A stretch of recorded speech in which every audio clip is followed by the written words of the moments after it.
So I'm here to say a few words about Zonula. This is a small biotech located in Montreal, hence the Montreal references. Let's see, I think I got a point here somewhere. Yeah, I don't know if it works.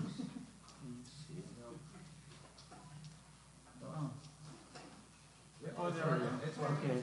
Yeah, so we're developing small molecules that are N-Cadherin antagonists, and I'll tell you about what those are in a second, as therapeutics to treat pancreatic cancer. So somebody was asking about pancreatic cancer. So I'll obviously say a few words about that. We're a small virtual company, actually. There's three of us. There's myself, and Axel Thompson is our CEO. He's an expert in the tumor microenvironment and also has expertise in business development. And Arkady, who's an expert in drug design. Both Arkady and I, Arkady's here, have taken drugs from the laboratory into clinical trials. Between two of us, we have over 40 years or so of experience in drug development. Arkady currently has 3 drugs in phase 2 clinical trials. So we have some experience.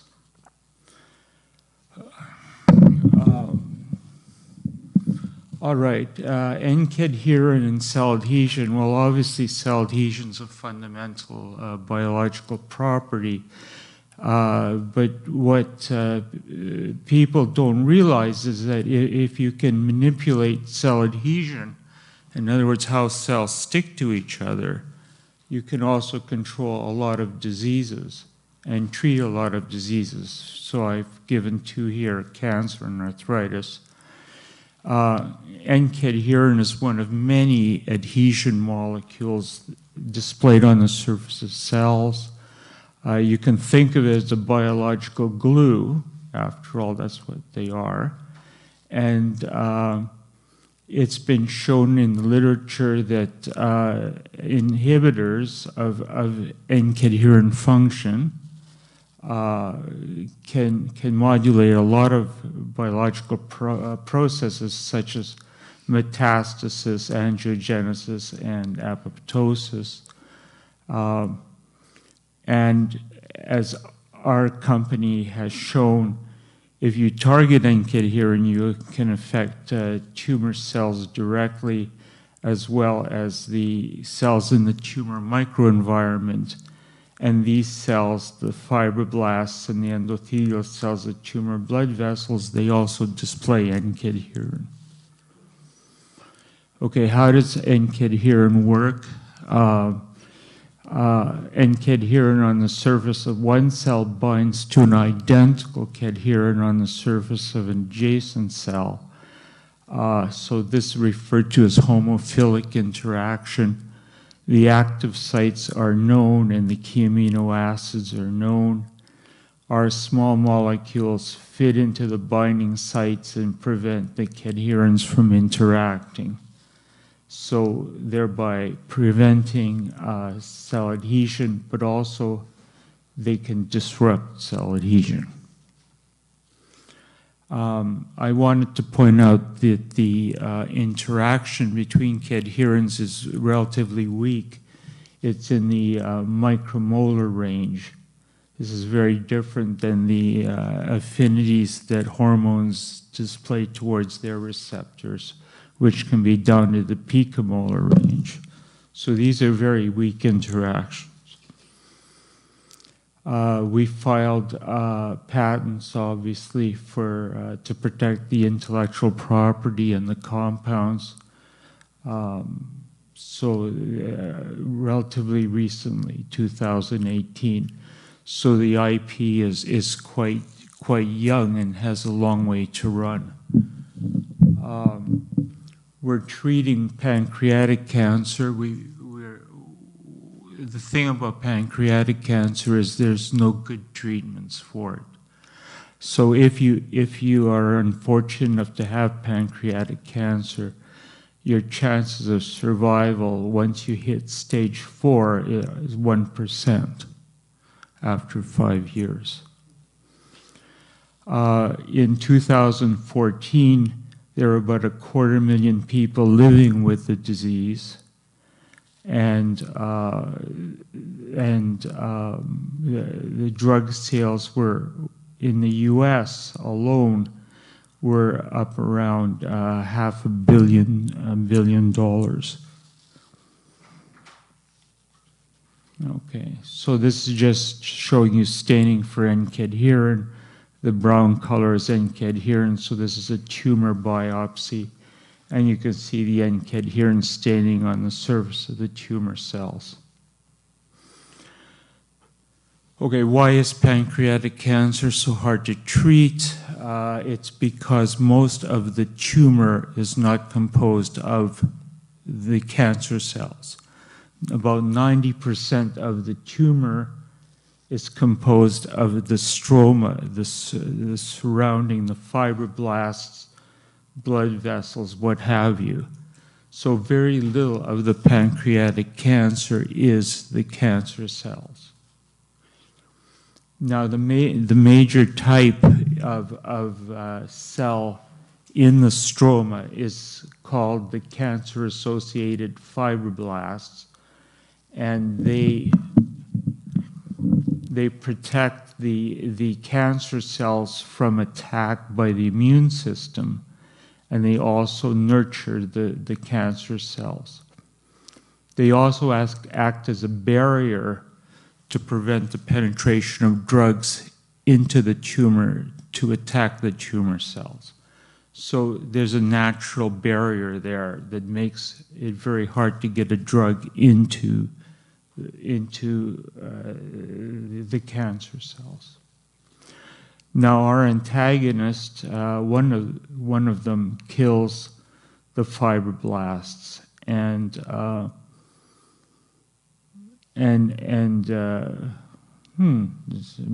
missing some text there.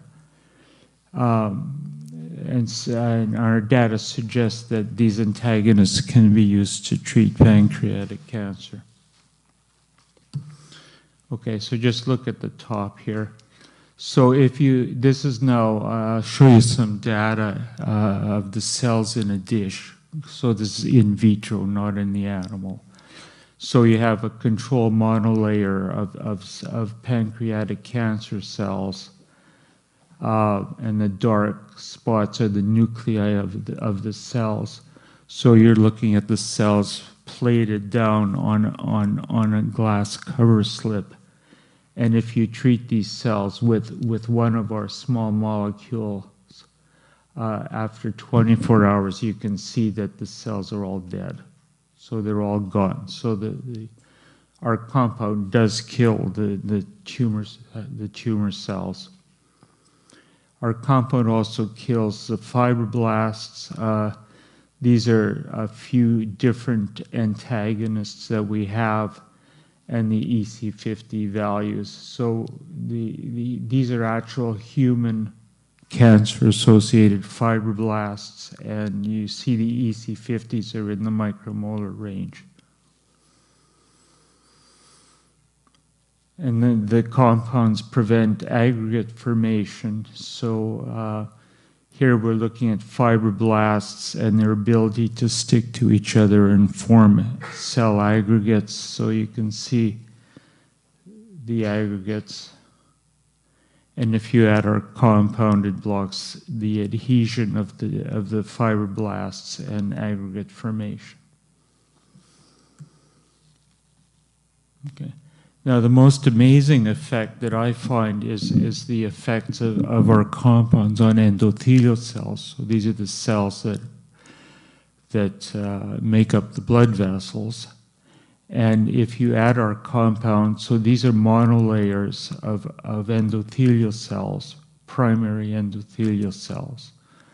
And if you add our compound, within 1 hour, the monolayer is disrupted and the cells round up and no longer stick to each other. So this is within 1 hour. And within 15 minutes, 1-5, you can already see an effect. Okay. So the reason that happens is because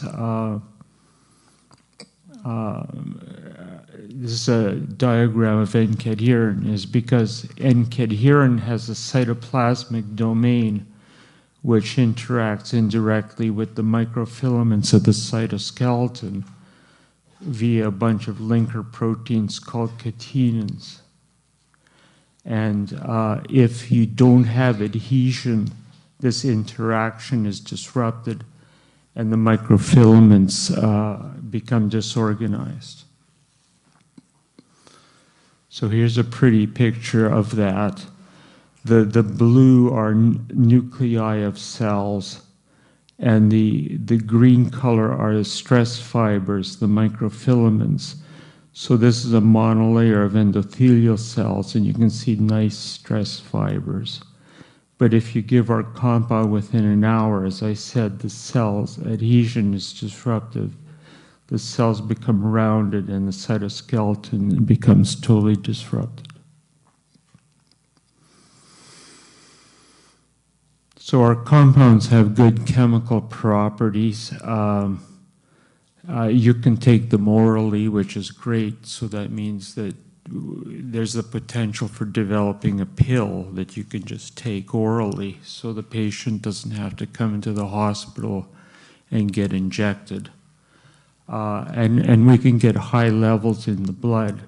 We can get micromolar levels of the drug into the blood if it's taken orally. The compound is easy to synthesize. There's only 4 synthetic steps required to make the compound. And it has a low molecular weight. It's 500. Okay. Most importantly, the compound is so far not toxic in animals. It's been shown that other N-Cadherin antagonists are also not toxic in animals. So, for example, ADH1, which is a cyclic peptide, it's an inhibitor of N-Cadherin. It's not toxic in animals, and it was taken into phase 2 clinical trials. It's not toxic in humans, and it's well tolerated. The maximum dose, tolerated dose was not found. So antibodies against N-Cadherin are also not toxic. A non-proprietary small molecule inhibitor of N-Cadherin has been shown not to be toxic in mice, and so far our small molecules, we have not seen any evidence of toxicity. Oh, sorry, what happened there? What did I do? Oh.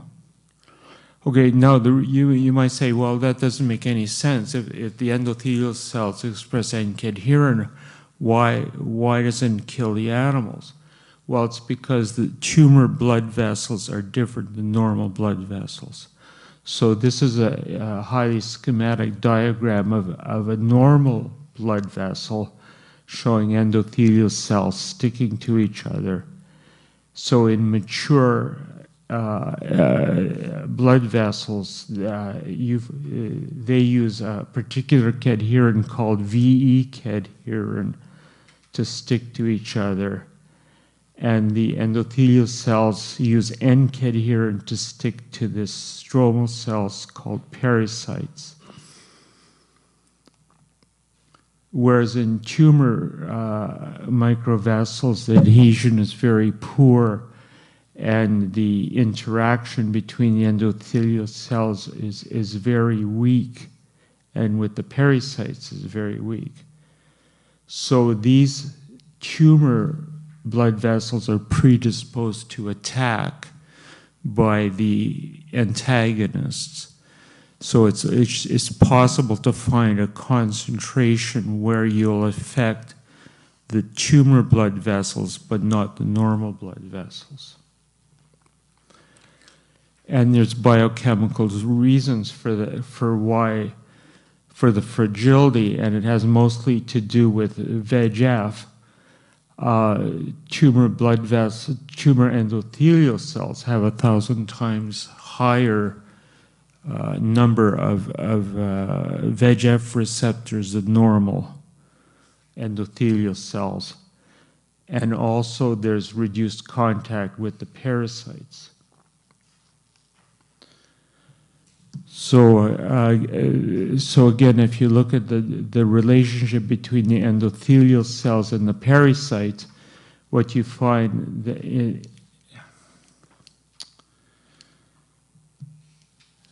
nothing's working. What you find is the in normal blood vessels, the parasite sits on the endothelium, kind of like an octopus, extending its tentacles out, its processes out, and squeezes the endothelium to force the blood through the capillary. Whereas the association of the parasites with the endothelium in tumor blood vessels is very poor. Here the parasites look like spiders, and their legs are touching the endothelium, but they're not in full contact with the endothelium like the parasites of normal blood vessels.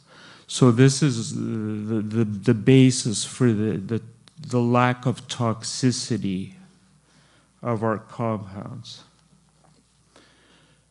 Okay, so just to summarize then, we have a lot of expertise in discovery and development of N-Cadherin antagonists.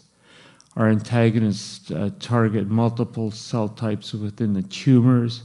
I showed you data that on cancer cells, cancer-associated fibroblasts and endothelial cells. We're looking for $5 million, okay? That's a lot of money for an academic, but very little money when it comes to drug development.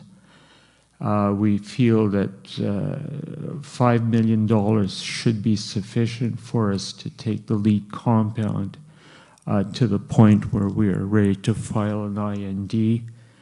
We're also going to identify a partner, hopefully a big pharma that will help us with clinical studies of the antagonists to treat pancreatic cancer.